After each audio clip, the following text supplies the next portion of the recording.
afaso babela bela mwana wa muntu abafuila teleja ibiebe tanga watu messager Galate 4:16 à cause de la vérité on devient l'ennemi.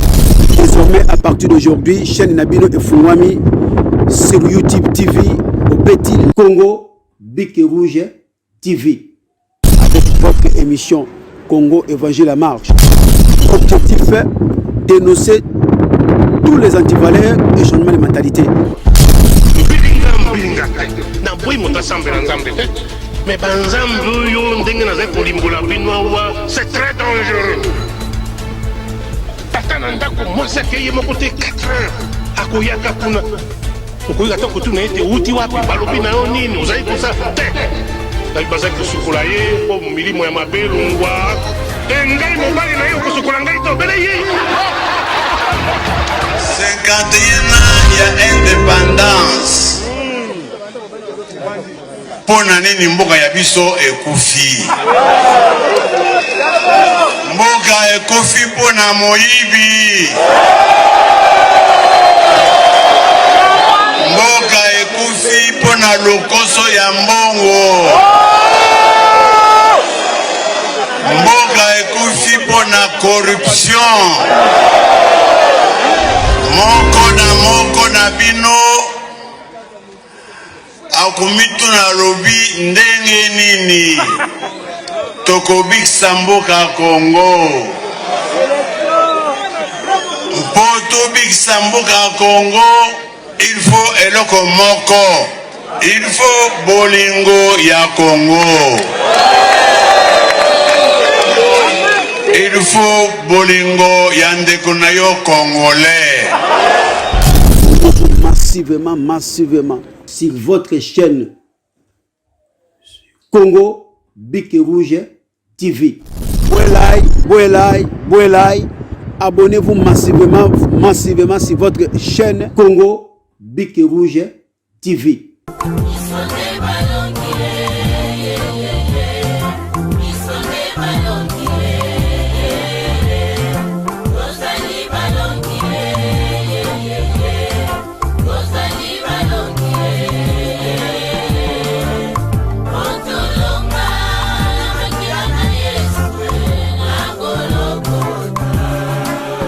À bientôt. Et bonjour à tout le monde et bonjour ba Congolais bisikato bozali boza kolanda biso yokason. Coup de chapeau d'abord na ba peuple congolais bisikato bozali kolanda biso. Action ya marche ezali nini bilan ya IDPS to kobetela yango. Tozana ba actualité lelo bokoye ba makambo nini salami ko ya voyage à Fachi. Nini salami après Nangongao dans 30 quelques minutes oh ya zaiko benga yemei soi-disant il vient de démissionner puisque tous en état de droit donc bokoyeba makambo qui est Fachi béton état de droit zaliko frapper tout le monde coup de chapeau na peuple congolais oh yokaki appel ya IDPS puisque objectif ya FCC zalaki comme la IDPS, le roi de Melaka Palou, et Limwa, le roi de Melaka, parti politique Mosusu, Nenga Limouissa, MLC. Mais en ayant moins, nous, l'IDPS, décision vient de la base. Hein? Décision vient de la base. Au contraire, aux gens du FCC, c'est l'autorité morale Joseph Kabila. Nous, à l'IDPS, l'autorité morale, c'est la base. Donc, makambo ezali kitoko lelo bokoyeba qui est Fachi béton bilan batu bakufi combien 6 personnes 6 morts 3 à Kinshasa 2 à Lubumbashi 1 à Goma après 96 personnes au Bazali, na bakota, ba blessé, ba nini donc au Bazali l'hôpital.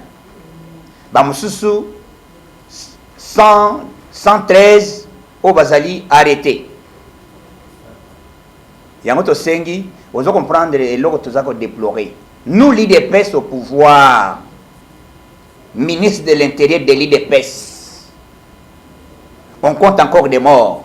C'est déplorable.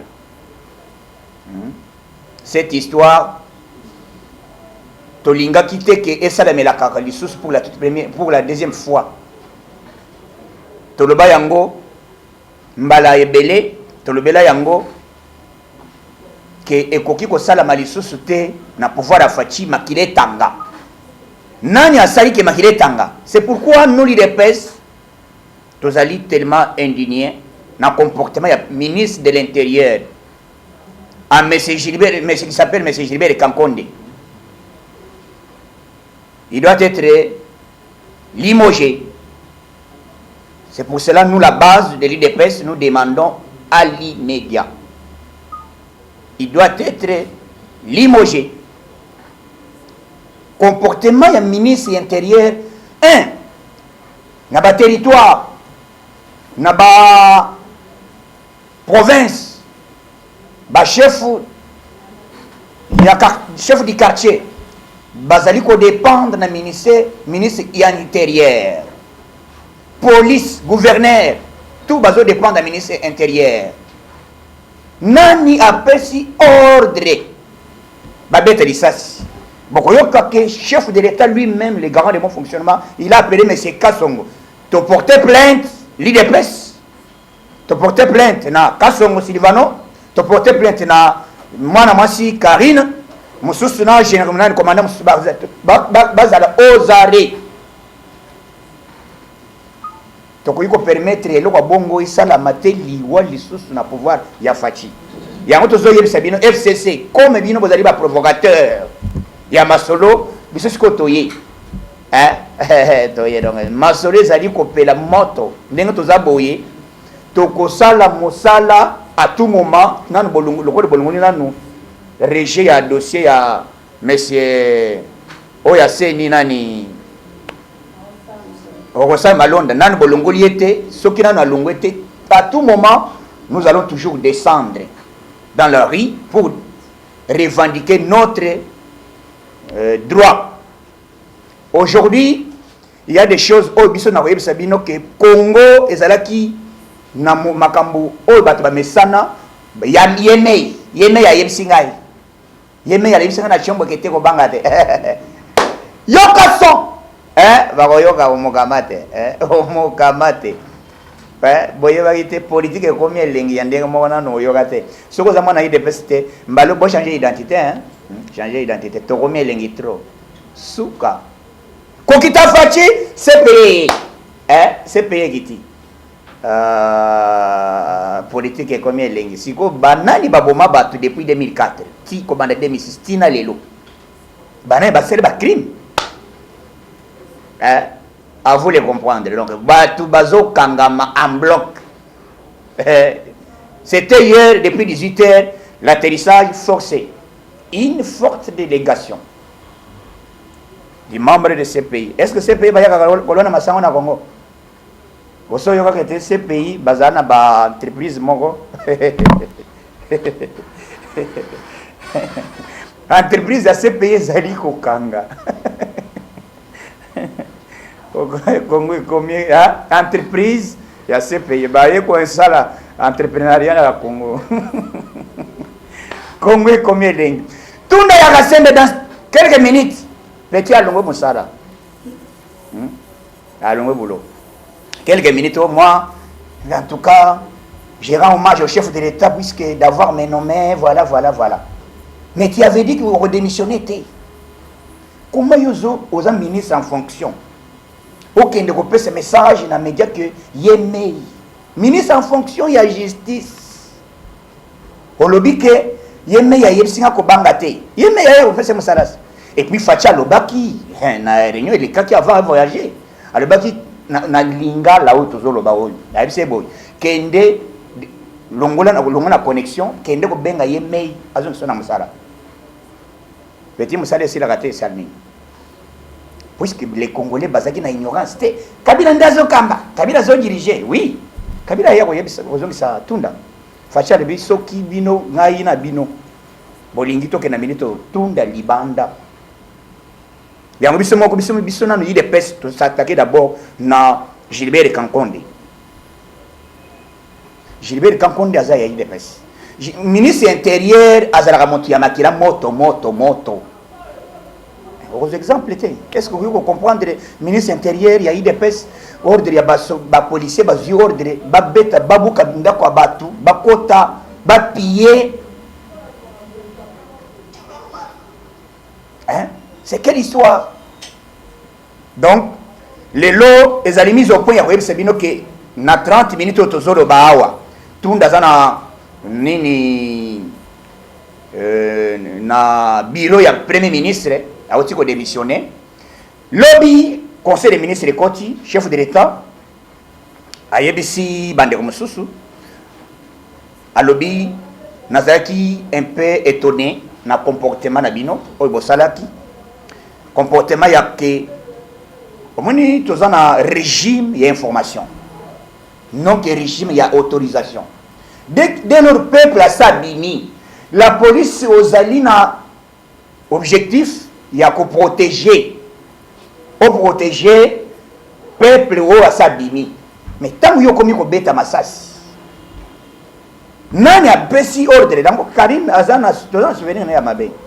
Pour réussir à faire Karine, c'est quoi? Plainte de Bissou Zali qui bat à Karine, à Kende Boloko. Karinazo. Oyokason. Hein? Organisme Bagambozaki, Magambo, Yeme, Yalo, Bokanga, Ozokindi. Pouvoir nabiso et la sécurité. Donc tous état de droit n'a déjà que document officiel bon tous les présent cour de cassation présent cour constitutionnel ou azana azolinga agité papa vanda non ozolinga ko démissionner pour nani to moni document ou a démissionner té tous en poste puisque mois de septembre mandat na bango ezokindi mutu na mutu ko se justifier bazwaki dossier ya Jean-Marc Kabound. Conseil d'État a réhabilité Jean-Marc Kabound, na cour constitutionnelle a rejeté. Si quoi, bazwa qui dossier wana ndenge ba le billet est recevable mais non fondé. Ah, bah on va expliquer bizarre. État de droit frappé Montignonso. Hier, on a arrêté madame, c'était avant-hier plutôt. Madame de la DGRK, hein, DG de la DGRK, Rita, elle s'appelle comment? Rita Bola. Aux arrêts. Makala papa makameza te ko nazaya nazaka mwasi nazo medicine kende o medicine na prison na bébé na yo kende o medicine na prison o talama na boti ko bota mwana état de droit marche frappe à liboma Congo zoyo kana minito ke nini salami quel forte to salaki nini poto bimisa bato biso to pesa ka mbongo te il dépêche aux de bouche à l'oreille et puis bolingo zana il dépêche tikalo ko zana parti pour nous soutenir pour bimisa bato il faut dépenser il dépêche vivant il dépêche bora makasi il dépêche vivre bora makasi au monde trois bande nyonso ezati mususu te ba mususu omona mwanzela biso to kangaki nyonso ba chauffeur bazwaki bakotaki repo bazwaki bakotaki garage mito ka bakeko sala ngo entretien puisque il dépêche ça na marche toboki eloko montute totali kaka boito komoni bakulu na moko na 16e mairie na machette soki 20 personnes ah mais biso toza million yozo ya na 20 personnes hotel dazo beta bine machette ah mais wole otondas et comité oboité biso to boka ka église ya bato te toza bato sambelaka toza na attitude ya boka ka biloko bato te donc comportement na biso d'abord coup de chapeau na leadership omoni Kabound libanda na Kabound azali na kati il y a une différence totale il y a une différence puisque bato bakanisa ki balobi ke te Kabound azali o Kabound Pozonga bon, azonga pe kunati. Posoka zongi kone za lokola mwa akoti coffre. Tiga ya le kamopepe. Bosala kerere FCC. Bolingi na bino mboka na biso te, bolingi ba congolais te. Information ba congolais boyoka. Azaki na sans rival na mani ye na media wa. Officiellement à lobby ba tuniye. Est-ce que yebi Joseph Kabila non non. Biso papa na biso bota mapasa te. Est-ce que bozoyo azo bazuye lo azawa azape sango alobi papa aboti mapasa te mais sikoyo mapasa oyo ezalaka ya mobali na mwana mobali ezalaka wapi bandeko bo comprendre que tokoyeba vraie identité ya moto akingaka ti oyo marshambala oyo alagalele donc suka ti kingaka ti ti kingaka ti donc nakotika temps na bajournaliste oyo bakozala na ma question ezali mise au point ya koyebisa bino ke na moment tozoloba dans 30 minutes tout ndaka sende mosala esili donc il faut banommer ministre mosusu ya justice biso idps tosengi démission ya ministre na biso ya intérieur Gilbert Kankonde puisque azali incompétent comment yo ozali ministre en fonction okei kosala idps toujours bakofi bato baza na hôpital ocontrôle bapolicier na bino opesi na bord de bango discipline te yango faci alobi ke te nalingi koyoka yo te président aza tellement monté puisque biso tant que sekeda mulumba baza vivant jamais négliger base jamais négliger bana oyo basali bato basalaka fox ya idps eza bato wana ozo négliger eza bato ozo négliger yo zolobaka te bato wana naza na besoin na bango te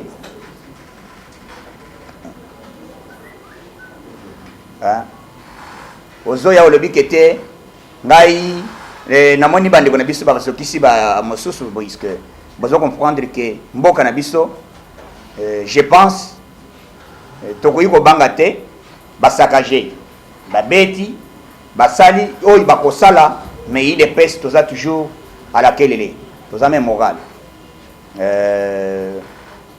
nalingi nalopesa message mosusu ya koyebisa que Fati Beton alingi changement d'abord sur le plan mental tous à la même morale tous tenir le chef de l'État totika nyamu même na l'IDPS bakangi oazali financier nani na maison civile azana makala famille proche ya Fati ozare donc il y a un bino bande kona biso ya IDPS mais tant yo zape kona ministre yeba musala zo sala biso tozali wana bakoyoka molonge bakoyoka molonge donc je vais laisser le temps pour avoir une question à poser pour que tu puisses peut-être te développer toi qui es solo les deux qui moi ce pour moi on peut se rendre oui avoir une question oui tout tamboli puisque na Congo les gens qui battent bazaki intouchable battu bazalaki na Congo bazalaki mutu moko soko za mutu surtout pour se protéger bien même d'abord tu yebaki à l'époque qu'il y a des milliardaires il y a bato bazana bambongo mais la toute première fois tu ya komona na régime ya Kabila pose à na mbongo il faut être politicien pose à mutu basimba kati il faut être na kati FCC donc les FCC va comprendre que tu dans un régime où il y a ba intouchabilité to comme un régime il y a état de droit au lobby maloba ozali ministre en fonction comment yo ko minimiser mutu azali garant de bon fonctionnement o ba pesi mandat na population ozoke ndeko ba keti yemei mutu déjà mandat se kenda asali 18 ans asali eloko te ozoke ndeko ba ko benga yemei na qualité nini akende ko benga yemei azo sena musala donc na minute oyo tunda musala esili dans 30 minutes madame dans 30 minutes 13h30 dans 13h quelques minutes mutu musala tunda kasenda auti ko démissionner donc boule vidé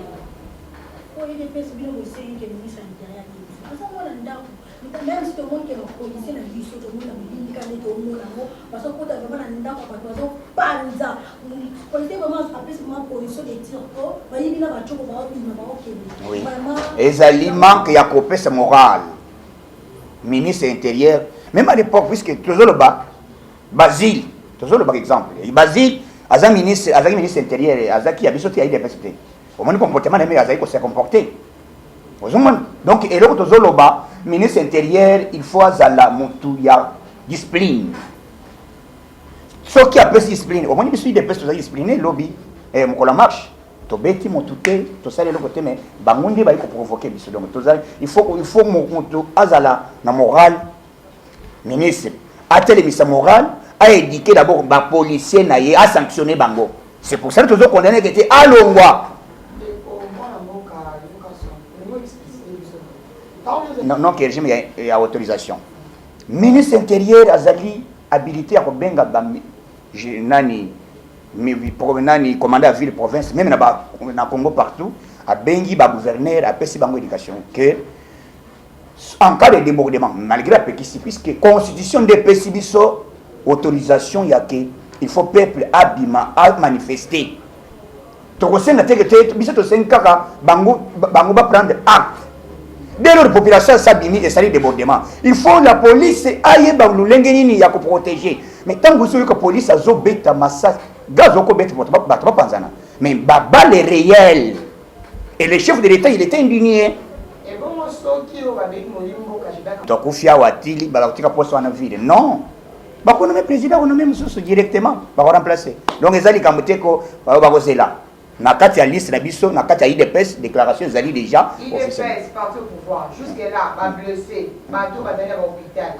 jusque là vous savez na ba moni parce que vous avez na ba preuve ya ba dans l'hôpital jusque là ba dali ko lida ba dali mal soigné position tozali biso to déjà ba tia détourner mbongo den puisque FCC musana bango to uti ko kanga mbongo 50 millions na lof ba kanga na ba paquet to éviter nani asali eloko wano donc to éviter tozoyoka ke barimere za membre FCC soki balebi shadai soki nani donc mbongo na yeza kuna bakangi mbongo na conteneur 50 millions yango moni dollar izana kati ya circulation te o dollar emati o mbongo za boy nyonso wana ezali à cause politique ya FCC yango na 5 pe encore chef de l'état garant de bon fonctionnement il faut limoger gouverneur ya banque centrale deo grâce soki nani kasanga alongwa il ne maîtrise absolument rien. Tu dois comprendre que un président de la République, il a dit qu'au Campamana, Félix Antoine Tilobo, il a dit qu'au Campamana, membre, il y a UDPS. Membre de l'UDPS, c'était papa, maman. Qui est en Afrique du Sud. Yo qui est en Afrique du Sud, au moins le comportement, il y a des militants, il y a ANC. Bazana pouvoir pendant des années. Hein? Bazali na pouvoir des années. Comportement na des années. Toyo qui s'asson na kati ya population pour population comprendre que souci na biso ezali changement auto senga que le peuple d'abord écoute en vigueur jusque là yango FCC lingé tout fait action ya Fachi ya le peuple d'abord action ya IDPS yango biso to teleni soki to tele makate to zela FCC et mais la biso jamais to sala yango donc c'est pour cela tozo barrer route to sala bango to cha bango hors périmètre cellulaire président dit que nous combattre FCC nous bangaté majorité parlementaire ezali vous avez dit que nous devons combattre les bango parce que nous avons voté la population qui va parlementaire. Quand vous avez combattre FCC, dans le parlement, vous avez minorité. Voilà. Vous avez dit que l'homme qui va voter pour nous, attendre la population qui est au-dessus, ici en RDC. Les peuple souverain. Loi Yamina, les a placés. Quand la constitution et puis si biso pouvoir dans l'article 64 que to barrer route na bato balingozo pouvoir par force to cha bango au état de nuit FCC il y a un système nini le col bamoni déjà état de droit il y a marche banisko ba étouffé politique au fati amemi o ya lobaki que malgré aux amasa nanga to tanga na yo to kola na yo tango to kokuta ko constater que te oyibi puisque eloko elekeli bango on tozala ki proche ya fati o ya zala ki pion bien placé auprès de fati c'était Kamer. Tant que Bamoni Vital Kamer a condamné, donc agitation. Pour ça, Bisso, les alliés 300 députés. Bisso, les alliés de population. Kende na Mali, Kende na Mali, na minute assemblée par terre. Par terre! Donc ça, l'album, tant que nous ne l'avons tu peux descendre. Descendre en balaoui. Kinga Kati et Goyokason. Donc, le président répond à la réponse de la population va comprendre les jouer entre le président Fachi et Joseph Kabila.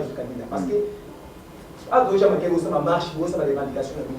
Mais si on est bon avec la Wiklo, la nouvelle mandataire, l'union de Monaco, ils ont un mandataire, ils ont boya, parce que mandataire, ils ont mais nous avons la qui non.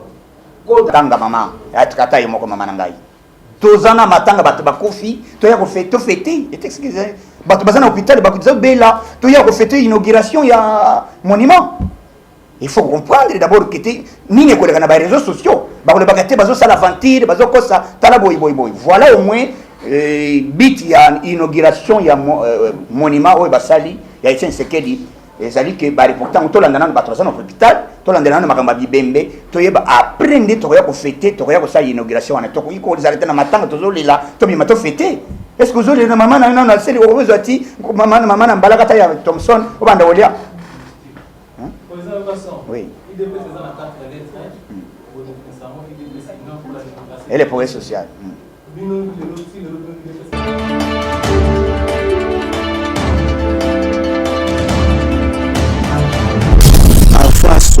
Afaso babela mwana wa muntu abafuila teleja ibiebe tanga watu messager Galate 4:16 à cause de la vérité on devient l'ennemi. Désormais à partir d'aujourd'hui chaîne Nabino et Fungwami sur YouTube TV au petit Congo Bic et Rouge TV avec votre émission Congo Évangile à marche. Objectif dénoncer tous les antivaleurs et changement de mentalité. Na boy mota sambela nzambe mais banzambe yo ndenge na zai kolimbola binoa c'est très dangereux. Tata na ndako mwasi akeye moko te 4 heures akoyaka kuna okoyaka ta kotuna ete uti wapi balobi na yo nini ozali kosa te ngai bazali kosukola ye po milimo ya mabelungwa ngai mobali na ye okosukola ngai tobele ye 51 ans ya indépendance. Pona nini mboka ya biso ekufi? Mboka ekufi pona moyibi. Mboka ekufi pona lokoso ya mbongo. Mboka ekufi pona corruption. Moko na bino akumitu na lobi ndenge nini tokobikisa mboka Congo mpo tobikisa mboka Congo il faut eloko moko il faut bolingo ya Congo il faut bolingo ya ndeko na yo congolais massivement sur votre chaîne Congo Bic et Rouge TV. Boelai, abonnez-vous massivement sur votre chaîne Congo Bic et Rouge TV.